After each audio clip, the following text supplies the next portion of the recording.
주일 예배 오신 성도 여러분들을 환영합니다. 다 같이 묵도하심으로 8월 9일 주일 예배를 하나님께 드리겠습니다.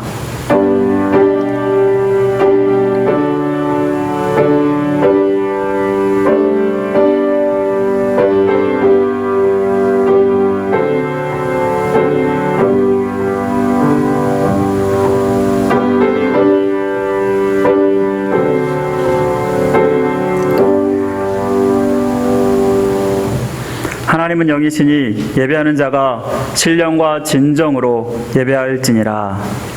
우리의 찬양과 영광을 받으시기 합당하신 하나님 아버지, 거룩한 주일 주님 앞에 나와 하나님께 예배하게 하심을 감사드립니다. 하나님은 자기를 참으로 예배하는 자들을 찾으신 줄로 믿습니다. 하나님께 전심으로 예배할 때 하나님의 영광만 드러난 예배 되게 하여 주옵소서.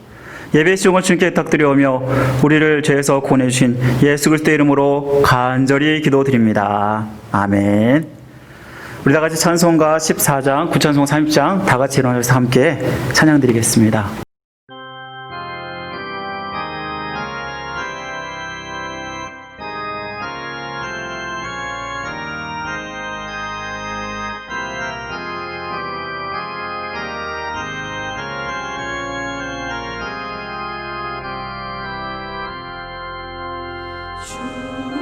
우리 하나님 하늘에 계시니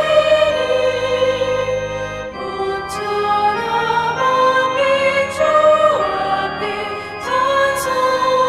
찬송하네. 이 천지 만물도 주 앞에 엎드려 거룩하신 이름을 높이네. 주 언약하신 것 끝까지 지키니 저 하늘나라 향하여 곧 가리라. 주 얼굴 배울 때 내 마음이 기쁘고 영원히 주의 영광을 찬양하리.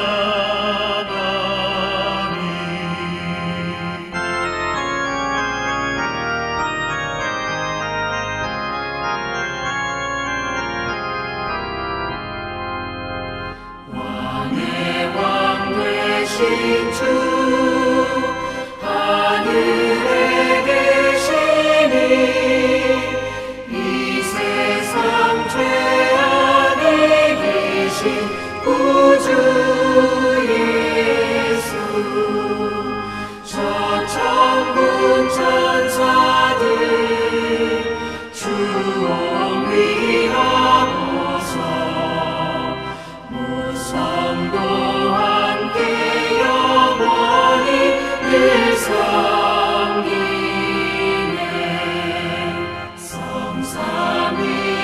성삼위일체께 승리한 무리들 다 기쁨 소리 높여서 감사드려. 창조주 하나님 내 주님 되시니 주 앞에 나도 엎드려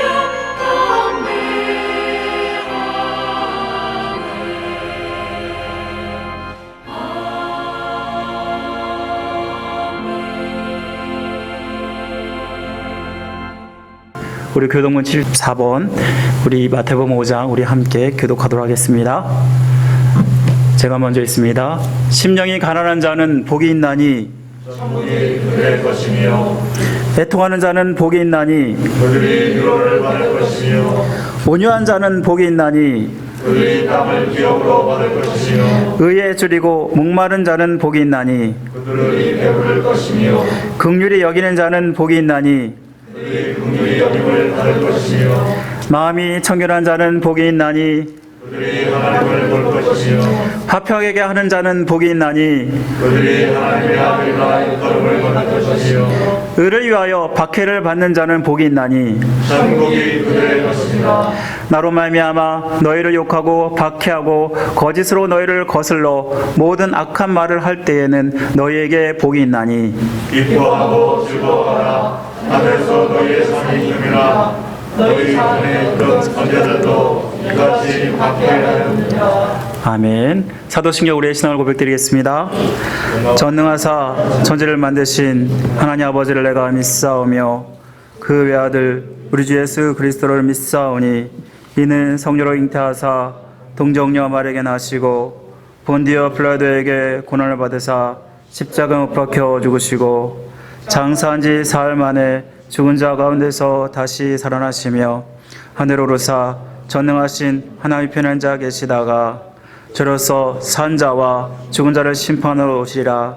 성령을 믿사오며 거룩한 공예와 성도가 설교하는 것과 죄를 사여 주는 것과 몸이 다해 사는 것과 영원히 사는 것을 믿사옵나이다.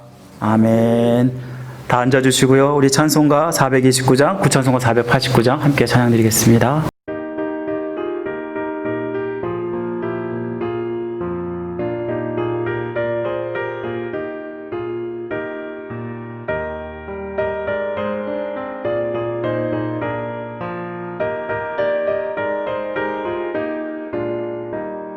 세상 모든 풍과 너를 흔들어 약한 마음 낙심하게 될 때에 내려주신 주의 복을 세어라. 주의 크신 복을 내가 알리라. 받은 속을 세어봐라. 크신 복을 내가 알리라. 받은 복을 세어보아라. 주의 크신 복을 내가 알리라. 세상 근심 걱정 너를 누르고 십자가를 등에 지고 나갈 때 주가 내게 주신 복을 세어라. 두려움 없이 항상 찬송하리라. 받은 속을 세어봐라. 크신 복을 내가 알리라. 받은 복을 모두 세어보아라. 주의 크신 복을 내가 알리라.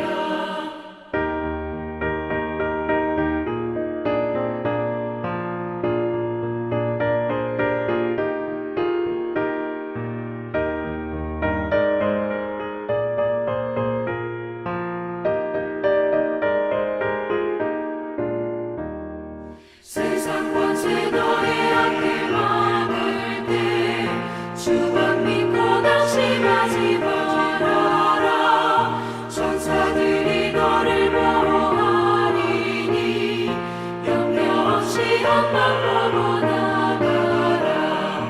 받은 속을 세어봐라. 크신 복을 내가 알리라. 받은 복을 모두 세어보아라. 주의 크신 복을 내가 알리라.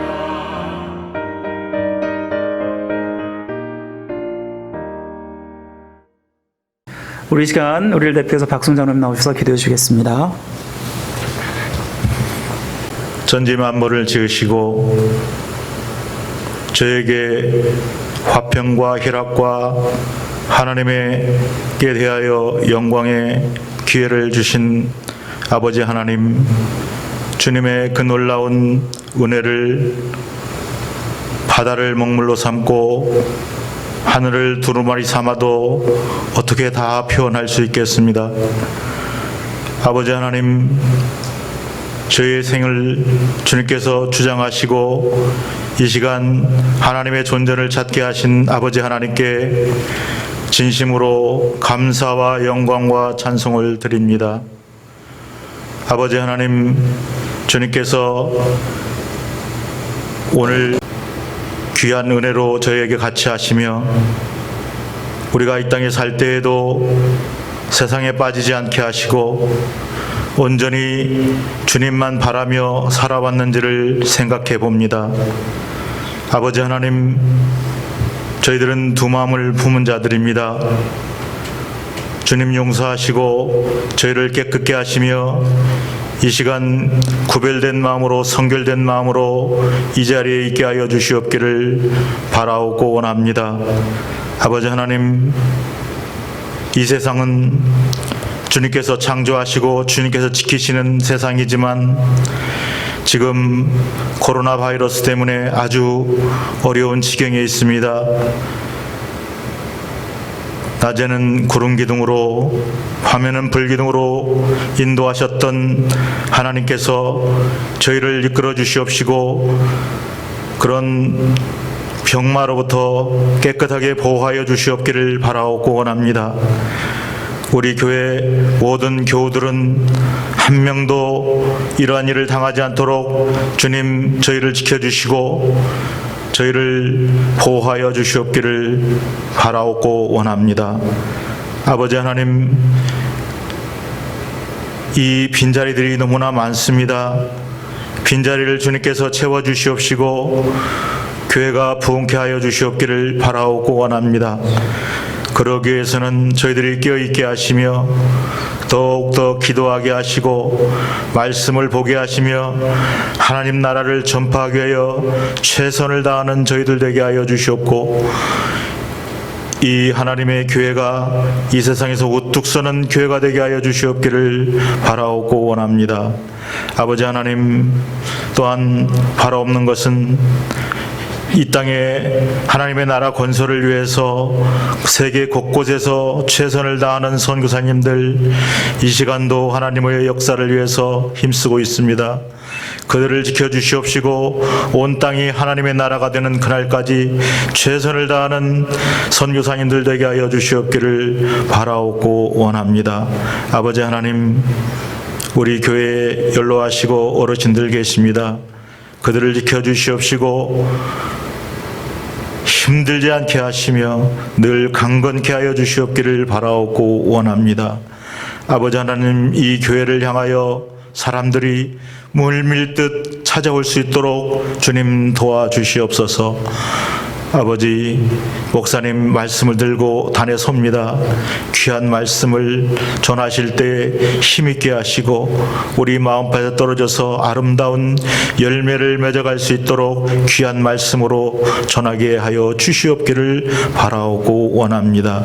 예배 시간을 주님께서 받아주시옵시고 주님 함께하여 주시옵기를 바라오고 원하올 때에 모든 말씀을 예수님의 이름으로 기도드렸습니다. 아멘.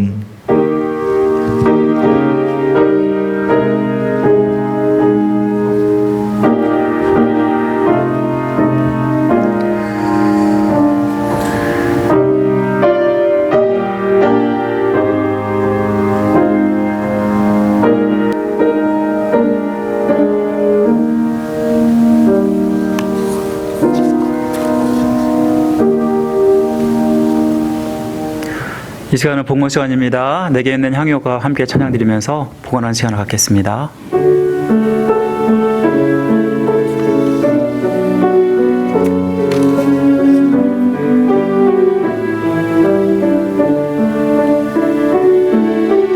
내게 있는 향유가 주께 가져와 그 발 위에 입 맞추고 깨뜨립니다.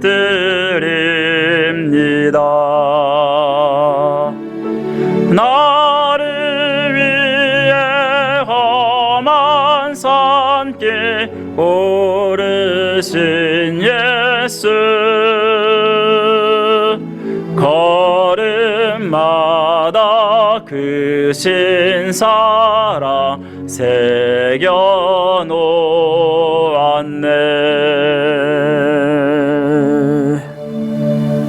기도하겠습니다. 우리의 생명의 주관자이시며 찬양과 영광을 받으시기 합당하신 하나님 아버지, 한 주간도 저희 삶을 다스려 주셔서 평안히 잘 지내게 하시고 거룩한 주일 하나님 앞에 나와 예배하게 하심을 감사드립니다. 예수님께서 십자가에 달려서 생명의 엄청난 대가를 치르셔서 나를 구원하시고 하나님의 자녀 삼은 줄 믿습니다. 주님의 구속의 은혜를 생각하며 구원받은 자로서 감사하여 우리의 정성을 주님 앞에 드리오니 주님이 기쁘게 받아 주옵소서. 11조로 주일원금으로 감사원금으로 선교원금으로 또 강당원화로 여러 가지 모양으로 주 앞에 정성껏 예물을 드리오니 이 예물을 기쁘게 흠명하여 주시고 주의 사업을 위해서 쓰여지는 곳마다 하나님의 영광이 나타날 수 있도록 함께하여 주옵소서. 바친 손길들을 기억하사 그 손길들과 가정들을 복되게 하여 주옵소서. 코로나로 어려운 시절 영육간에 강건하게 하시고 상황과 환경을 주장하셔서 시시때때로 공급하시고 채워주시는 하나님의 인도하심을 경험하게 하여 주옵소서. 가정을 주님만 섬기는 믿음의 가정으로 세워주시고 자녀들을 복되게 하셔서 화국과 진로와 결혼을 인도하여 주옵소서. 생계를 책임지셔서 경제적으로 어려움 당하지 않게 하여 주옵소서. 이 나라 이 백성을 지켜주셔서 코로나의 어려움들을 잘 극복하고 정성의 삶을 회복시켜 주옵소서. 이 시간 이 부족한 중에 하나님의 귀한 말씀을 두고 단위에 서오니 두렵고 떨리는 마음으로 말씀을 선포할 때에 입술에 말씀의 권능을 주셔서 능력의 말씀을 선포하게 하여 주옵소서. 말씀을 듣는 우리에게도 은혜를 주셔서 말씀을 깨닫게 하시고 이 말씀으로 한 주를 승리하며 살아가게 하여 주옵소서. 예배의 시종을 주님께 부탁드려오며 이 모든 말씀 우리를 죄에서 구원해 주신 예수 그리스도의 이름으로 간절히 기도드립니다. 아멘. 우리 이 시간에는 예수님의 구속의 은혜를 기억하면서 우리 성찬 예식을 하려고 합니다. 잠깐 하나님 말씀 보겠습니다. 이사야 53장 4절부터 6절까지의 말씀입니다. 이사야 53장 4절부터 6절까지의 말씀 제가 대표로 읽도록 하겠습니다. 그는 실로 우리의 질고를 지고 우리의 슬픔을 당하였거늘 우리는 생각하기를 그는 징벌을 받아 하나님께 맞으며 고난을 당한다 하였노라. 그가 찔림 우리의 허물 때문이요 그가 상함은 우리의 죄악 때문이라. 그가 징계를 받음으로 우리는 평화를 누리고 그가 채찍에 맞음으로 우리는 나음을 받았도다. 우린 다 양 같아서 그릇 행하여 각기 제 길로 갔거늘 여호와께서는 우리 모두의 죄악을 그에게 담당시키셨도다. 기독교 하면 십자가가 생각이 납니다. 십자가는 예수님의 끔찍한 고통을 상기하게 합니다. 예수님은 사람들로부터 심한 멸시와 모욕을 당하셨고 또한 채찍질을 당하셨고 결국은 두 손과 발이 십자가에 못을 박혀서 죽으셨습니다. 예수님께서 십자가를 지시고 고통을 당하실 때 사람들은 예수님이 너무나 많은 죄를 지었기 때문에 하나님께 무서운 벌을 받는다라고 생각했습니다. 그 죄는 우리와 상관이 없고 나와 상관이 없다라고 생각했습니다. 하지만 이사야의 말씀은 예수님의 십자가의 죽으심은 바로 우리의 죄, 나의 죄 때문임을 분명히 말씀하고 있습니다. 나의 죄악은 죄가 없으신 의로우신 예수님을 십자가에 달려 죽게 할 만큼 정말 끔찍한 것이고 무서운 것입니다. 만일 예수님께서 십자가에서 속죄물이 되지 않으셨다면 아마도 우리는 지옥에 갈 수밖에 없는 비참한 운명일 것입니다.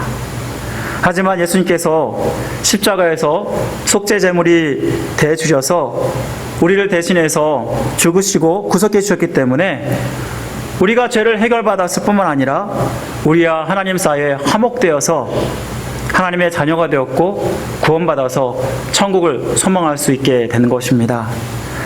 그렇기 때문에 예수님께서는 이 성찬식을 통해서 예수님의 구속사건을 기억하고 기념하라고 하셨습니다. 하나님의 자녀로서 십자가를 통한 구속사건을 기억하고 기념하는 것이 바로 이 성찬 예식입니다. 주님의 갚을 수 없는 우리 은혜를 생각하시면서 감사하고 헌신을 결단하는 마음으로 이 성찬 예식에 참여해 주시기를 바랍니다. 우리 다 같이 찬송가 145장 웬 말인가 날 위하여 우리 함께 부르시겠습니다.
십자가 못 박힐 때 그 해도 비리고 그 밝은 빛 가리워서 캄캄케 되었네.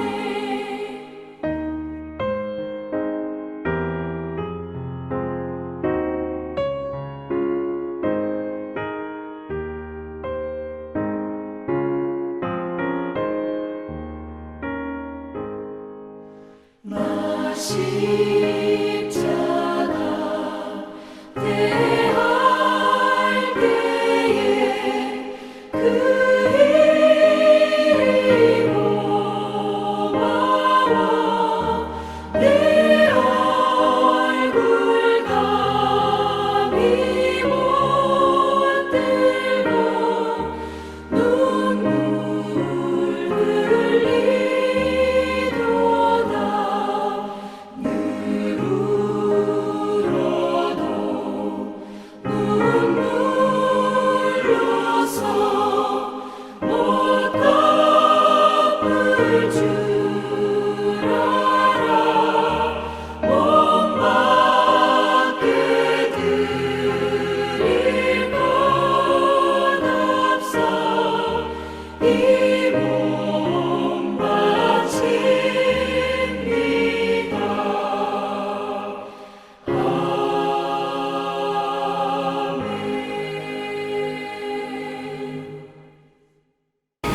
예수님께서는 잡히던 날 밤에 떡을 가지고 축사하시사 이것을 떼어서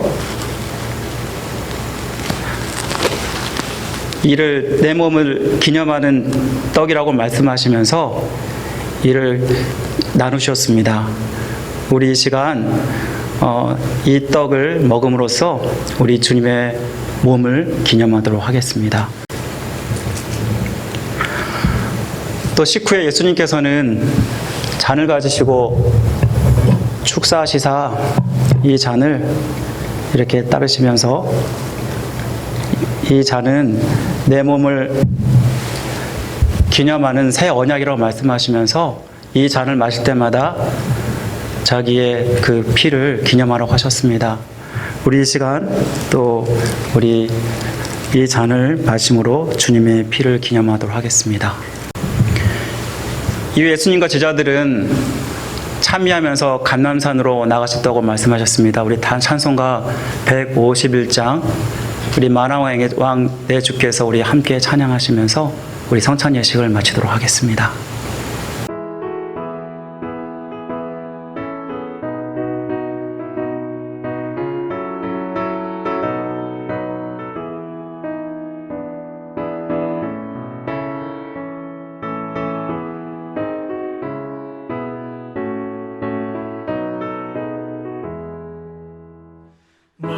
만왕의 왕 내 주께서 왜 고쳐다냈나. 이 벌레 같은 날 위해 그 보혈을 흘렸네. 십자가 내가 처음 볼 때에 나의 맘에 큰 고통 사라져. 오늘 믿고서 내 눈 밝았네. 참 내 기쁨 영원하도다. 주 십자가 못 박힘은 속죄함 아닌가. 그 긍휼한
교회 소식 알려드리겠습니다. 우리 가지고 계신 주보를 참조해 주시면 감사하겠습니다.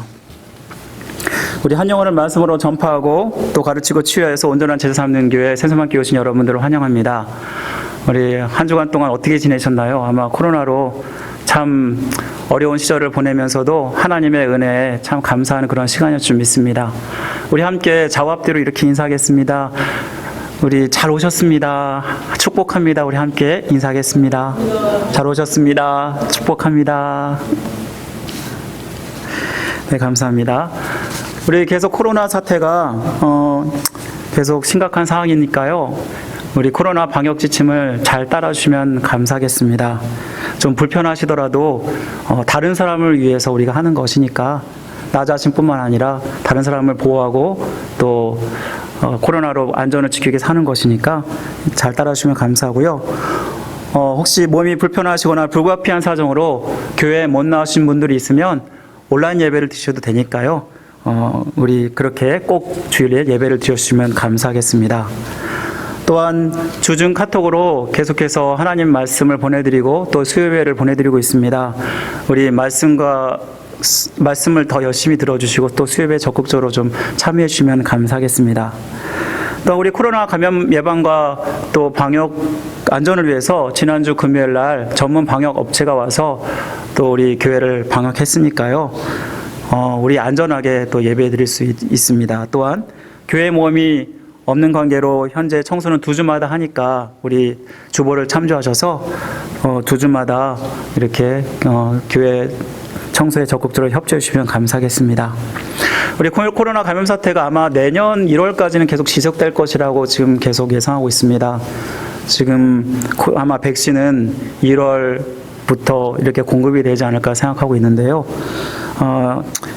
이를 위해서 우리 계속해서 기도를 부탁드리겠습니다. 우리 성도들이 하나님께의 뜻이 무엇인지 우리가 알지 못하지만 하나님께서 이를 통해서 우리에게 깨닫고자 하는 분명히 뜻이 있는 줄 믿습니다.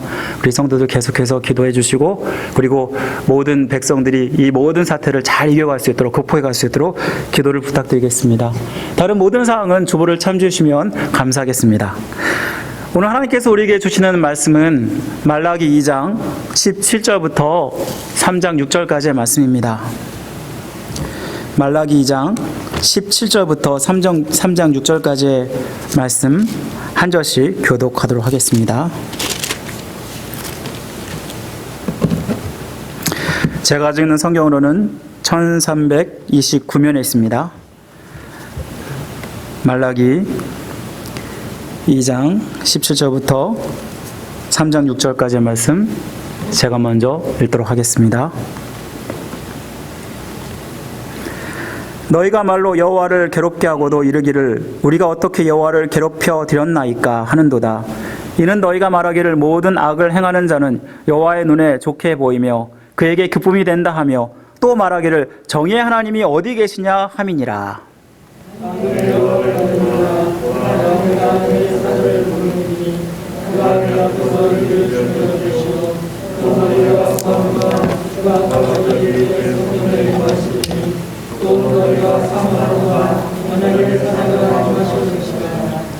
그가 임하시는 날을 누가 능히 당하며 그가 나타나는 때에 누가 능히 서리요.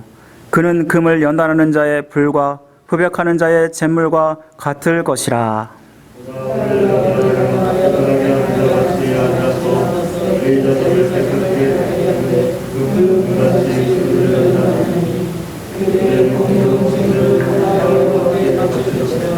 그때 유다와 예루살렘의 봉헌물이 옛날과 고대와 같이 나 여호와께 기쁨이 되려니와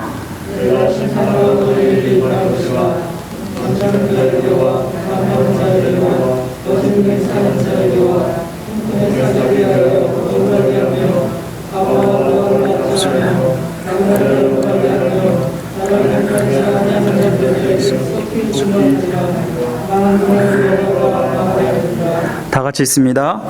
나 여호와는 변하지 아니하나니 그러므로 야곱의 자손들아 너희가 소멸되지 아니하느니라.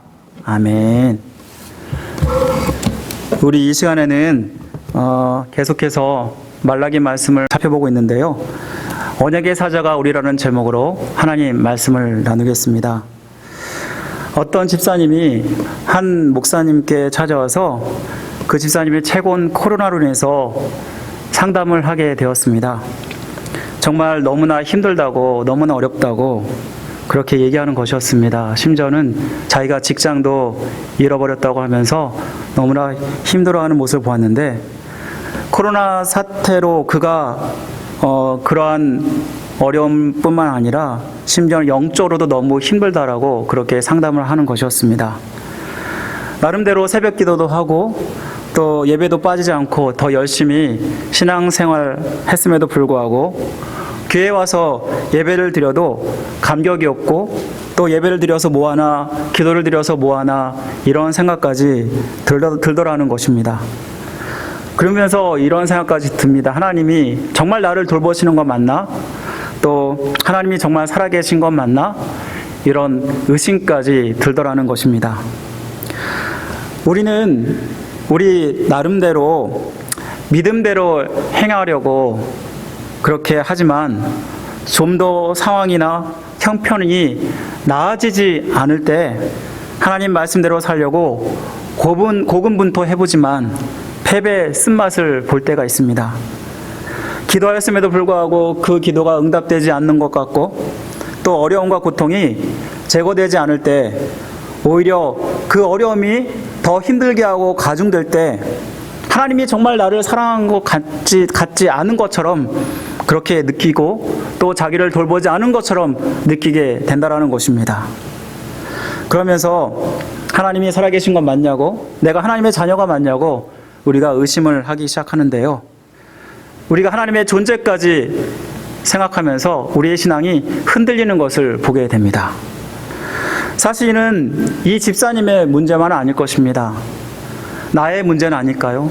혹은 여러분의 문제는 아닐까요?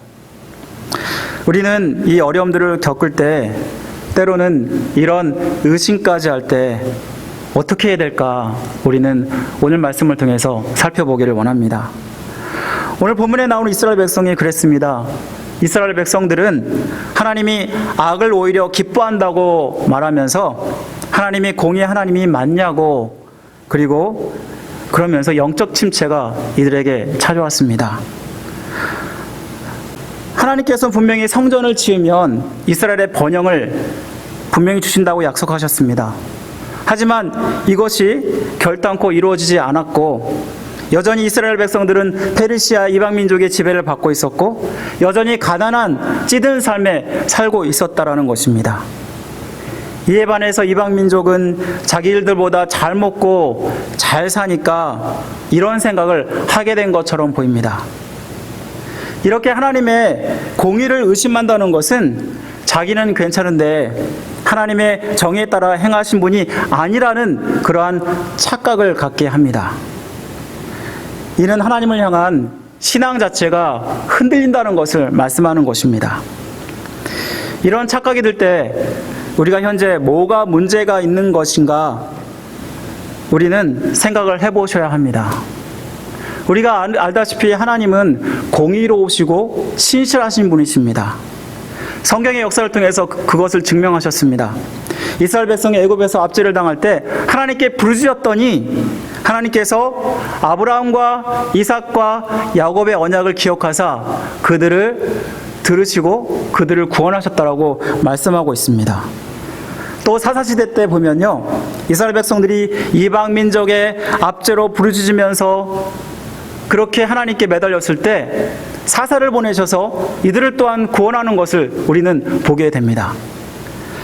하나님은 과거나 현재나 미래나 변함이 없으신 분이십니다. 하나님은 영원하신 분이십니다. 시작도 없고 끝도 없으신 분이십니다.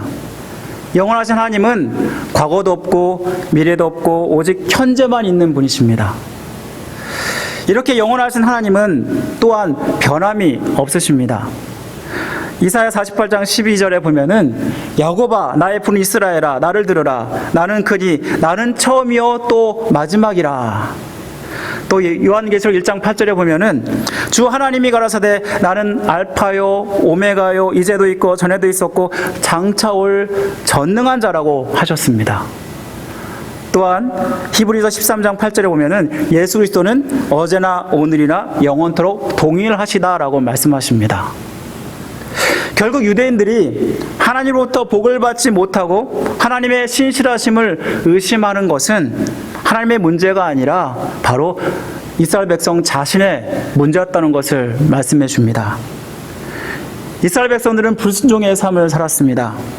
하나님 앞에 더러운 제물을 가지고 와서 이것을 제물이라고 하면서 바쳤고, 또 제사장이 지켜야 할 레위 언약을 어겨가면서 하나님 말씀에 불순종했습니다. 또 가정을 파괴하고 이방 여인을 취해서 자기 번처를 버리고 우상을 숭배했습니다. 이로 인해서 자기들이 원하는 복을 받지 못하고 있었는데요. 그런데 이를 자기의 탓으로 여기기보다는 다른 사람의 탓으로 여기고 있는 모습을 우리는 보게 됩니다. 우리가 하나님의 공의를 의심할 만큼 영적 침체에 빠질 때 우리는 먼저 해야 될 일은요, 우리 자신을 돌아보는 것입니다. 사실 신앙의 문제에 있어서 어떤 어려움이나 문제가 생기면 하나님을 원망할 것이 아니라 하나님이 나를 돌아보라는 사인일지도 모른다라는 것입니다. 나는 잘하는데 하나님은 신실하지 못해서 그래. 이것은 착각입니다. 이미 내가 교만이라는 죄에 빠져 있는 것을 우리는 보게 됩니다. 죄를 지으면서도 죄인 줄 모르고 자기 자신은 잘한다고 생각하고 그리고 다른 사람을 탓하고 하나님을 탓한다면 우리는 착각 속에서 살아가고 있지는 않을까요? 나는 부모로서, 또한 나는 남편으로서, 아내로서, 직장인으로서, 또한 신앙인으로서 이렇게 잘한다고 생각을 했는데 정말 객관적으로 우리가 평가를 받아야 된다라고 생각합니다. 오늘 말씀에 이스라엘 백성들은 하나님의 평가는 다르다는 것을 우리는 보게 됩니다. 이스라엘에 대한 하나님의 평가는 무엇이었나요? 바로 심판이었습니다. 이렇게 정의 하나님이 어디 계시냐 의심하고 있는 이스라엘 백성에게 하나님께서는 두 사자를 통해서 심판하시겠다고 말씀하고 계십니다. 오늘 3장 1절과 2절 말씀입니다. 만군의 여호와가 이르노라, 보라 내가 내 사자를 보내리니 그가 내 앞에서 길을 준비할 것이요 또 너희가 구하는 바 주가 갑자기 주의 성전에 임하리니 곧 너희가 사모하는 바 언약의 사냐가 임하실 것이라. 그가 임하시는 날을 누가 당하며 그가 나타나는 때 누가 서리요 그는 금을 연단하는 자의 불과 표백하는 자의 잿물과 같을 것이니라. 여기서 두 사자는 금을 연단하는 불과 같다라고 말씀하고 있고 표백하는 자의 잿물과 같다라고 말씀하고 있습니다. 우리 금이 정말 100% 거의 100% 순도의 금이 나오기 위해서는 반드시 풀무풀을 거쳐야 합니다. 또한 잿물은 표백자 같은 역할을 해서 더러운 것을 빼내고 세탁물을 깨끗이 하게 하는 역할을 합니다. 이 두 언약의 사자가 이러한 심판의 역할을 한다라고 말씀하고 있는 것입니다. 하나님을 믿는 자에게 이들을 정결하게 하여 하나님을 온전히 경외하는 그러한 것이고 하나님을 믿지 않는 자에게는 멸망을 시키겠다고 말씀하고 계신 것입니다.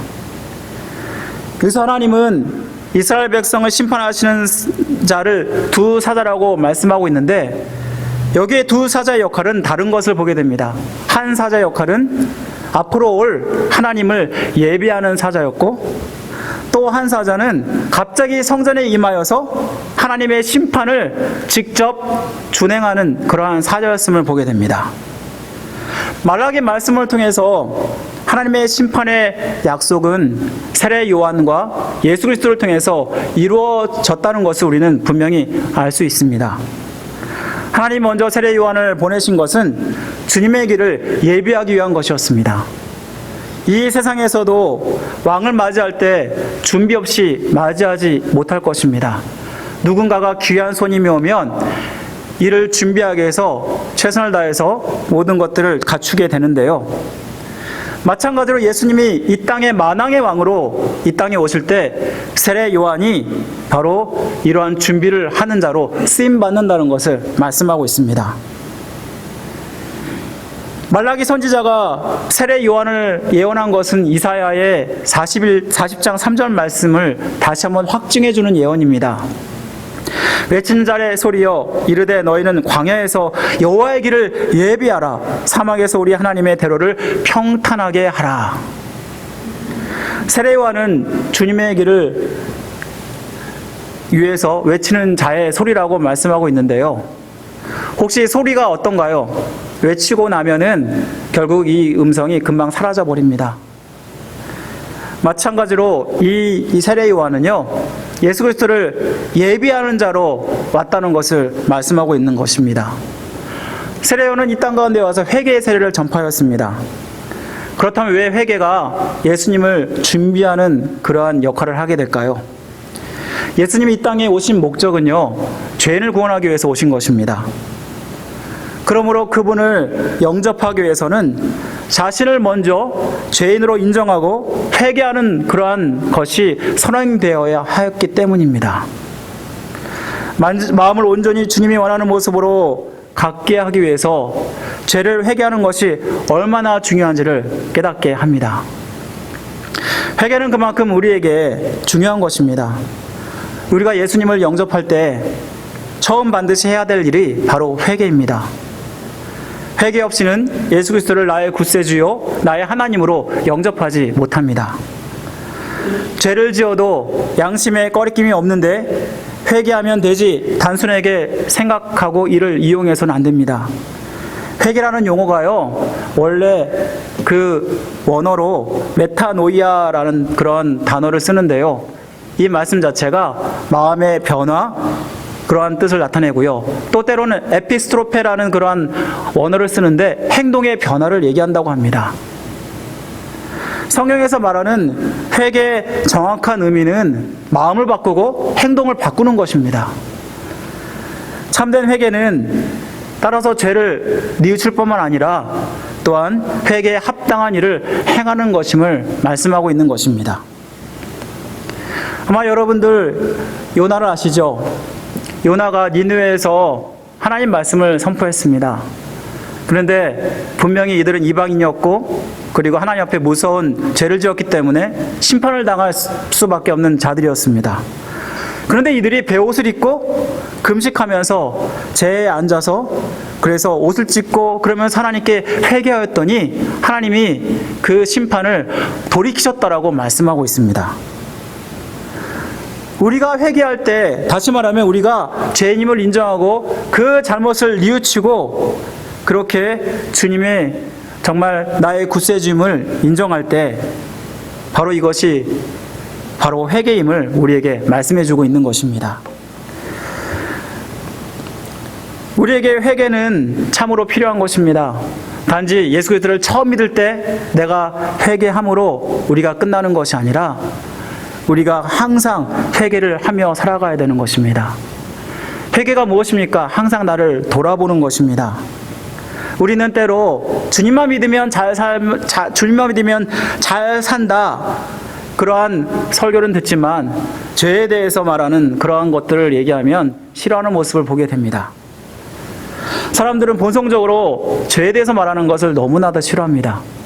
하지만 하나님 앞에서 온전한 그러한 신앙생활을 하려면 우리는 회개의 삶을 살아가야 한다라는 것입니다.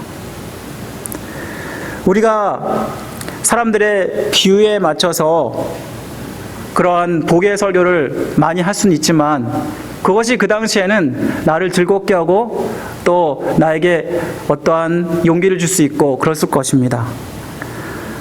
하지만 이것 때문에 사람들이 싫어하기 때문에 죄에 대한 설교를 그만두어야 할까요? 진정한 복음은 자기가 정말 죄인임을 바로 인식할 때부터 시작이 됩니다. 우리가 이 사실을 명심하고 날마다 회개의 자리로 나가는 것이 필요함을 말씀해 주는 것입니다. 하나님이 먼저 세례 요한을 보내신 것은 메시아 되시는 예수 그리스도를 준비하기 위한 것이었습니다. 말라기 선지자는 오늘 말씀에 보면은 예수 그리스도가 성전에 갑자기 임하게 될 것이라고 예언하고 있습니다. 이 언약의 사자는 예수 그리스도를 가리킵니다. 예수님께서는 자신이 십자가에 달려 이스라엘 백성 대신에 속죄 제물이 되어 주셔서 죽임을 당하신다는 것을 분명히 말씀하고 있습니다.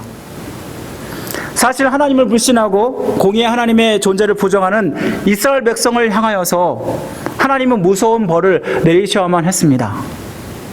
하지만 하나님은 무서운 벌 대신에 예수 그리스도라는 그러한 메시아를 보내셔서 구원을 이루시는 것을 우리는 보게 됩니다.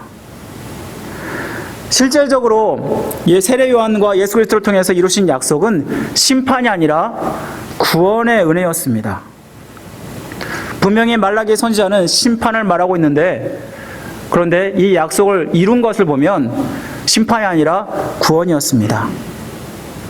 이는 하나님의 심판이 이루어지지 않은 것이 아니라 예수 그리스도를 통해서 이루어진 것이고, 하나님이 예수님을 십자가에 못 박게 하심으로 말미암아 이스라엘 백성의 심판의 자리에 바로 예수 그리스도가 심판을 당하게 하신 것입니다. 하나님은 심판이 사람들의 타락한 본성을 근본적으로 해결해 줄 수 없다는 것을 분명히 아셨습니다. 우리가 아무리 회개를 하고 하나님 앞에 합당한 삶을 살려고 해도 우리는 우리 스스로 의에 이를 수가 없고 구원에 이를 수가 없습니다. 아담의 죄로 타락한 우리가 죄의 문제를 근본적으로 해결하지 않으면 우리는 구원을 받을 수 없습니다. 이스라엘 백성을 보시기 바랍니다. 이스라엘 백성에게 하나님은 수없는 기회를 주셨습니다. 하나님께 돌아올 것 같으면 또 죄를 짓고 또 우상을 숭배하고 하나님의 존재 자체와 심지어 공의를 의심하는 이스라엘 백성들의 모습을 우리는 오늘 말씀에서도 발견하고 있지 않습니까? 따라서 근본적인 마음의 변화가 필요했는데요. 바로 이것은 유다 백성에게 심판 대신에 구원하시로 말미암아 한 번 더 기회를 주시는 것이었습니다. 이는 이스라엘 백성뿐만 아니라 예수님을 믿는 우리에게도 해당될 것입니다. 우리가 예수 그리스도를 믿고 안 믿고에 따라서 우리는 구원과 정죄를 받게 됩니다. 요한복음 3장 18절 말씀에 보시면 아들을 믿는 사람은 정죄를 받지 아니하나 믿지 않는 사람은 이미 정죄를 받은 것이라 이는 그 사람이 하나님의 독생자 이름을 믿지 않았기 때문이라 라고 말씀하고 있습니다. 우리가 예수 그리스도를 믿고 심판의 자리에서 구원의 자리에 이른 것은 하나님의 은혜라는 것입니다. 우리가 심판과 정죄를 당하지 않고 예수님을 믿고 구원에 이른 것은 하나님의 말할 수 없는 은혜입니다. 오늘 우리가 예수 그리스도의 죽으심을 기념하면서 성찬식을 우리가 진행했습니다. 코로나로 정말 계속해서 성찬식을 하지 못하다가 제가 노회에 갔더니 이렇게 캡슐을 가지고 안전을 위해서 성찬식을 하는 것을 보고 제가 그것을 또 응용해서 이렇게 함께 성찬식을 하게 되었습니다. 그런데 우리가 교회에서 반드시 성찬식을 해야 하나라는 생각도 하셨을지 모르겠습니다. 정말 코로나 때문에 이런 먹는 거 마시는 거 조심하고 있는데요. 그런데 이렇게 기발한 그러한 캡슐을 보면서 참으로 사람들이 참 하나님의 은혜를 너무나 갈급한 나머지 이런 것도 만들어내는구나라는 생각을 하게 되었습니다. 여러분 어떠신가요? 오랜만에 성찬식을 하셨는데 성찬식을 하시니까 너무나 좋으시죠? 왜 그럴까요? 이 성찬식 자체가 하나님의 구속의 은혜를 우리에게 상기해 주기 때문입니다. 죄로 죽을 수밖에 없는 우리들, 바로 예수 그리스도의 그러한 몸과 그 피가 아니면 우리는 구원받을 수 없다라는 것입니다. 우리가 하나님 앞에서 이렇게 성찬식을 드리고 예배를 드릴 수 있는 것, 바로 우리가 하나님께 구원받은 증거가 아닙니까? 이것이 얼마나도 감사한 일입니까? 우리는 주님께 갚을 수 없는 그런 은혜를 빚진 자들입니다. 우린 예수 그리스도의 은혜만 생각해도 이 구원의 은혜를 기억하며 감사해야 되는 것입니다. 제가 서론에 어떤 분이 코로나 때문에 너무나 어렵고 힘들고 심지어 영적 침체가 찾아왔다라고 그렇게 예화를 들었는데요. 이러한 영적 침체 어려움들을 당할 때 우리가 기억해야 될 것은 예수 그리스도의 십자가의 은혜라는 것입니다. 하나님이 나를 사랑하는 것 맞냐고, 내가 정말 하나님의 자녀가 맞냐고 이런 의심이 들 때 우리는 예수 그리스도의 십자가의 은혜를 묵상하시기 바랍니다.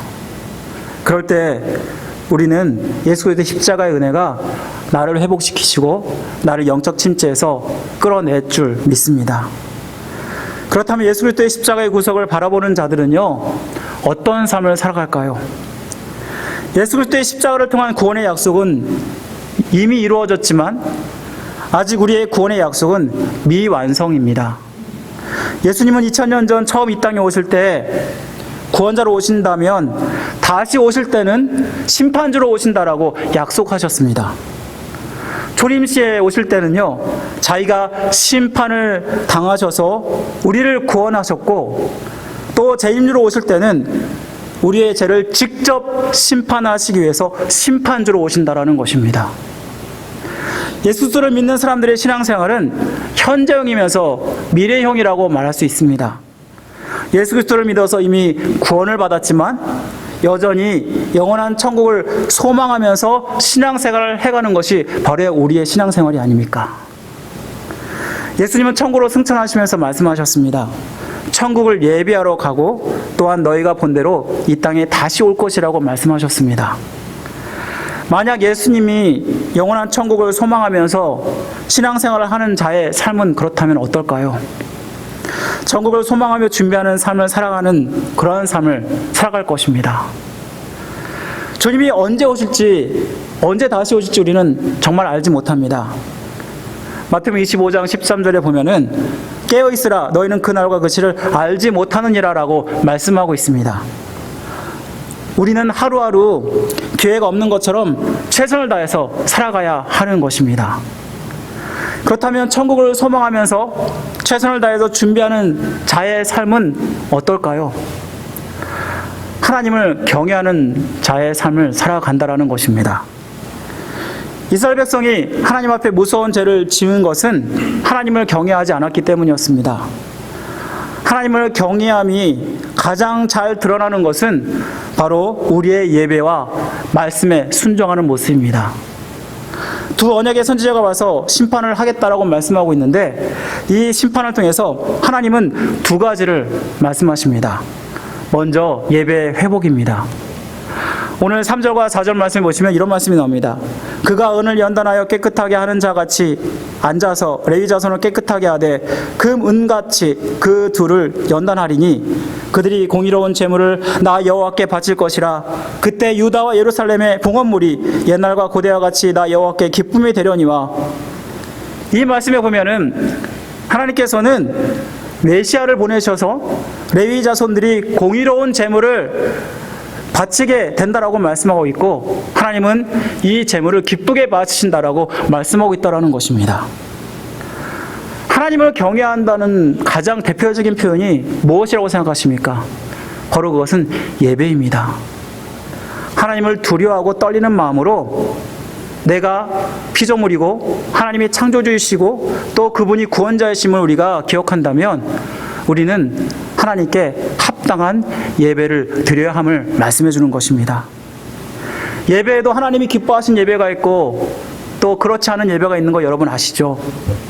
창세기에 보면 가인과 아벨이 예배를 제사를 드렸는데 이 말씀에 보면은 아벨이 가인보다 더 나은 제사를 드렸다라고 말씀하고 있습니다. 히브리서 11장 4절에 보면은 믿음으로 아벨은 가인보다 더 나은 제사를 하나님께 드림으로 의로운 자라 하시는 증거를 얻었으니 하나님이 그 예물에 대하여 증언하심이라. 그가 죽었으나 그가 그 믿음으로써 지금도 말하느니라. 이들이 똑같이 하나님께 예배를 드렸습니다. 그런데 이 하나님은 가인의 제물은 받지 않으시고 아벨의 제물만 받으시는 모습을 우리는 보게 됩니다. 그것이 어떠한 차이 때문에 그랬을까요? 바로 이들의 차이는 준비된 예물을 드렸느냐 그렇지 않느냐에 달려 있었다는 것을 우리는 알게 됩니다. 예배가 온전한 예배가 되느냐, 또 그 예배 가운데 내가 성령 충만하여서 은혜를 받고 회복하는 그러한 역사가 있느냐 마느냐, 저는 바로 예배를 얼마나 사모하며 준비하느냐에 달려있다라고 생각합니다. 아마 아벨은 하나님께 제사를 드리기 위해서 가장 살찐 그리고 가장 흠없는 그런 제물을 골라서 하나님께 드렸을 것입니다. 그러나 가인은 자기의 곡식 중에서 아무거나 가져서 그리고 그것을 하나님께 드렸을 것입니다. 이처럼 우리가 하나님 앞에 준비된 예배를 드리는 것이 얼마나도 중요한지 모릅니다. 제가 토요일마다 여러분들에게 카톡을 보냅니다. 벌써 토요일이 되었습니다. 우리 내일은 거룩한 주일이니까 미리 우리 거룩한 주일을 위해서 말씀과 기도로 오늘 하루를 준비하는 거룩한 날 되길 원합니다 하면서 자주 카톡을 보내드리는데요. 제가 왜 이렇게 카톡을 보내냐 하면 바로 주일을 어떻게 시작하냐에 따라서 여러분의 일주일이 달라지기 때문입니다. 만약 여러분들이 첫 하루를 아침에 정말 어떻게 시작했냐에 따라서 그 하루가 결정되지 않습니까? 내가 만약에 그 하루에 정말 기분 나쁜 일이 있었고 그리고 아내와 싸우고 별로 안 좋은 일이 있으면 그 하루가 왠지 모르게 굉장히 기분 좋지 않고 그리고 찜찜합니다. 그런데 그 하루를 말씀으로 시작하고 또 사람들과의 사랑하는 말로 시작하고 그러면요, 그 하루가 얼마나 기쁜지 모릅니다. 마찬가지입니다. 우리가 주일을 시작할 때 이 주일은 일주일 중에 첫날입니다. 이 첫날을 하나님 앞에 어떻게 예배하냐에 따라서 여러분의 일주일이 바로 판가름 난다는 것을 이 말씀은 보여준다라는 것입니다. 우리가 미리 예배를 준비하고 예배를 사모하는 마음으로 주님 앞에 나오면 주님이 우리에게 은혜를 주지 않을 수 없을 것입니다. 우리가 예배를 통해서 성령 충만을 회복하게 되고 그리고 하나님을 경험하지 않을 수 없게 될 것입니다. 사랑하는 성도 여러분, 여러분 어떻게 예배를 준비하며 주님 앞에 사모하는 마음을 가지고 나오고 있습니까?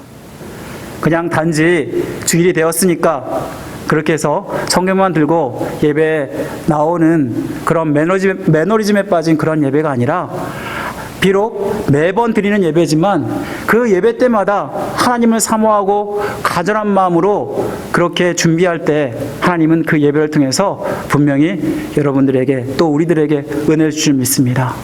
우리 사랑하는 성도 여러분들이 정말 이 예배를 통해서 하나님을 경외하는 마음을 회복하기를 간절히 원합니다. 두 번째로 하나님을 경외하느냐 마느냐는 바로 하나님 말씀을 따라 사느냐에 달려있다는 것입니다. 5절 말씀에 보면은 하나님은 심판을 말씀하십니다. 그 심판의 대상을 보면요, 점치는 자, 가늠하는 자, 거짓 맹세하는 자, 품꾼의 싹에 대해서 억울하게 하고 과부와 고아를 압제하며 nak은 애를 억울하게 하며 또 결국은 하나님을 경외하지 않는 자들이라고 말씀하고 있습니다. 이스라엘 백성들은 자기들이 지금 너무나 잘하고 있다고 생각했습니다. 나는 신앙생활도 열심히 하고 제사도 열심히 드리니까 하나님께서 정말 기뻐하시는 그런 사람이야 라고 생각했을지 모릅니다. 그러나 그들의 삶은 그렇지 않았습니다. 오늘 말씀에서 보듯이 이들 가운데는 가늠한 자도 있었고 하나님을 정말 모독하는 그러한 사람들이 여전히 많았다는 것을 봅니다. 특별히 5절 말씀의 예는요, 모두 다 율법을 어기는 그러한 모습들을 보게 됩니다. 이 말씀은 무엇을 우리에게 얘기할까요? 하나님 말씀을 어기는 것이 결국은 하나님을 경외하지 않기 때문에 시작되는 것임을 말씀하고 있다는 것입니다. 하나님을 경외하는 모습은요, 하나님을 예배할 뿐만 아니라 또한 하나님의 말씀에 순종하는 모습으로 나타나게 됩니다. 아무리 예배를 잘 드려도 이 예배를 잘 드리는 것만으로 끝나서는 안 됩니다. 우리의 삶 자체가 또한 예배가 되어야 합니다. 그래서 로마서 12장 1절 말씀 이렇게 얘기하지 않습니까? 우리의 몸을 거룩한 산 제사로 드리라. 이 말씀에 보면요, 이 제물이 우리가 어떤 물건을 가지고 드리는 게 아닙니다. 우리의 몸 자체가 하나님께 제물이 된다라고 말씀하고 있습니다. 여러분, 제물이 어때야 됩니까? 항상 흠이 없고 하나님께 가장 좋은 귀한 그리고 깨끗하고 그러한 것을 하나님께 드려야 하는 것입니다. 마찬가지입니다. 우리가 하나님을 경외하는 모습은 바로 하나님 말씀대로 살아갈 때 그렇게 거룩한 삶의 제사로 하나님께 드려진다라는 것입니다. 우리가 신앙생활 하는 건요, 교회에서만 잘하기 위해서 하는 것이 아닙니다. 이 땅 가운데서 세상에서 승리하기 위해서 하는 것입니다. 많은 사람들이 교회에서만 열심히 잘하면 되지라고 생각하면서 교회 열심히 봉사하는 모습을 보게 되고 열심히 예배드리는 모습을 보게 됩니다. 그런데 분명히 성경은 나가 다른 사람을 제자 삼으라고 말씀하고 있고 이 땅의 빛과 소금의 역할을 하라고 말씀하고 있습니다. 이것이 무엇을 얘기할까요? 바로 우리가 이 예배에서 성공할 뿐만 아니라 하나님 말씀으로 살아갈 때 이 땅 가운데 정말 빛과 소금의 역할을 감당하게 되고 이 땅에서 믿는 자로서의 그러한 역할을 감당할 수 있음을 말해주는 것입니다. 사랑하는 성도 여러분, 우리가 말씀에 순종하는 것이 정말 필요합니다.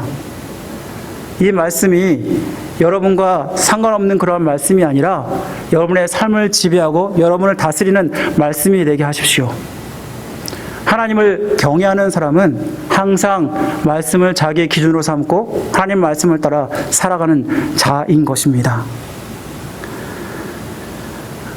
오늘 말씀 마지막으로 보시면 하나님은 하나님의 약속을 반드시 이룰 것이라고 말씀하고 있습니다.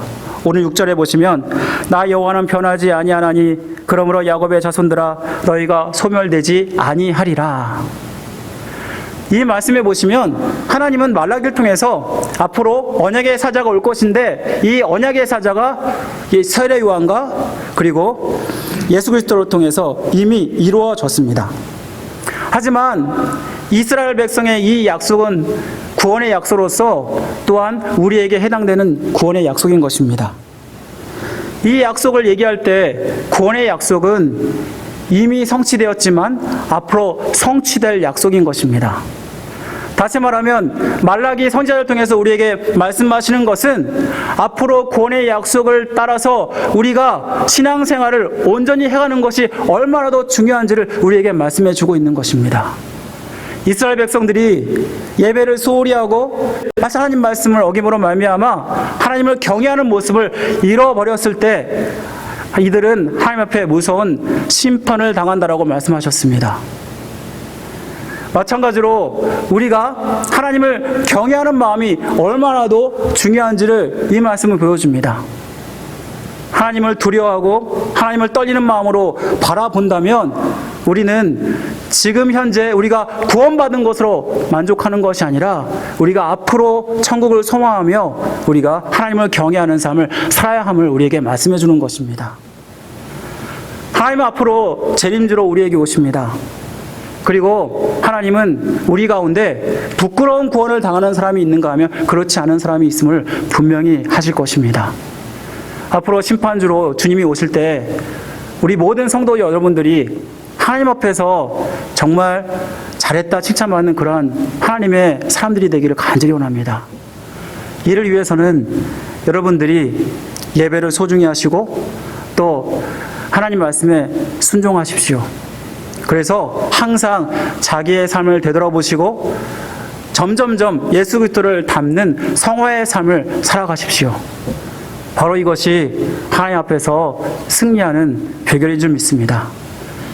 모든 성도 여러분들이 또 한 주를 살아가면서 이 말씀을 기억하고 그리고 거룩한 성화의 삶을 잘 삶으로 승리하는 귀한 한 주가 되시기를 주님의 이름으로 간절히 축원드립니다. 우리 다 같이 일어나셔서 찬송가 175장, 구찬송가 162장 신랑 되신 예수께서 우리 함께 찬양 드리시고 축도로 예배를 마치겠습니다.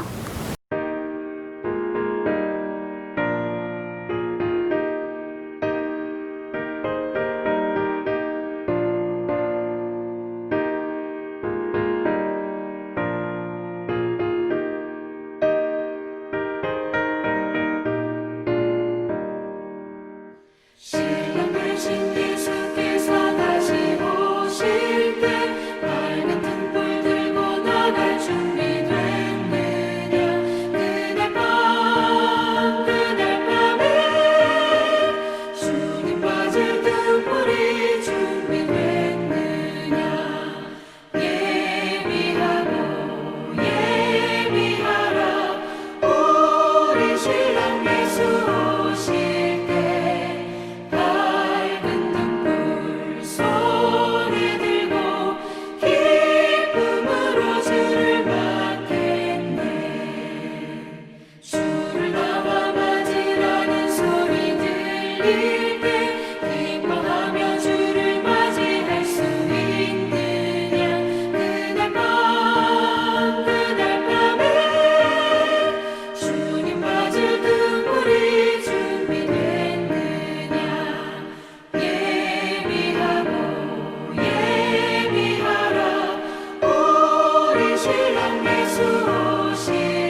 항상 기도하며 거룩한 길을 준비하지 않고 주를 맞지 못하리. 그날 밤에 주님 맞을 등불이 준비됐느냐. 예비하라. 우리 신랑 예수 오실 때 밝은 등불 손에 들고 기쁨으로 주를 맞겠네. 그날 밤에 영화로운 혼인잔치에 기뻐하며 할렐루야 찬송 부르리. 그날 밤에 주님 맞을 등불이 준비됐느냐. 예비하라. 우리 신랑 예수 오실 때 밝은 등불 손에 들고 기쁨으로 주를 맞겠네. 지금은 우리를 죄에서 구원하신 예수 그리스도의 은혜와 하나님의 극진하신 사랑하심과 성령님의 감화교통 역사하심이 하나님의 약속에 따라 보내신 예수 그리스도의 구속하심을 통하여 나를 죄에서 정결하게 하시고 천국 백성 삼으셔서 주님의 백성으로 거룩하게 살기로 결단하는 모든 성들의 머리 위에, 가정 위에, 생업 위에, 코로나로 고통당하는 이 민족과 나라와 세계 위에 지금부터 영원토록 함께 하시기를 간절히 축원하옵나이다. 아멘.